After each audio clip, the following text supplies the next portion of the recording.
Hello అండి. నమస్తే అందరికీ. బ్రేక్‌ఫాస్ట్ అన్నింటిలోకి ద బెస్ట్ ఆప్షన్ అంటే మినపగారెలు అని చెప్పుకోవచ్చండి. అందులోనూ పొట్టు మినపప్పుతో చేసినటువంటి గారెలైతే ఇంకా మంచిది. కాకపోతే వీటిని క్లీన్ చేయడం కొంచెం కష్టం అనిపించి మనందరం మినపగుండ్లనే ఎక్కువగా యూజ్ చేస్తూ ఉంటాం.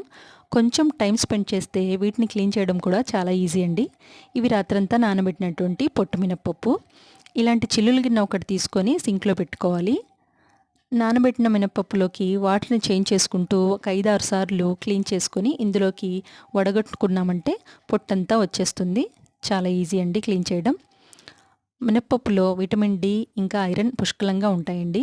ఎముకలకి, మన జుట్టుకి, గట్ హెల్త్‌కి ఇంకా కిడ్నీస్‌కి ఇవి చాలా మంచిది. ఫ్రీక్వెంట్‌గా వీటిని యూజ్ చేయడం చాలా మంచిదండి. ఇలాంటి మిగిలిన పొట్టుని మనం పడేయకుండా మొక్కల కోసం యూజ్ చేసుకోవచ్చు. నెక్స్ట్ మినప గారెలు చేసిన ప్రాసెస్ కూడా వీడియో పెట్టానండి. మన ఛానల్‌ని సబ్స్క్రైబ్ చేసుకొని ఆ వీడియో కూడా చూడండి. ఈ వీడియో నచ్చితే లైక్ చేయండి.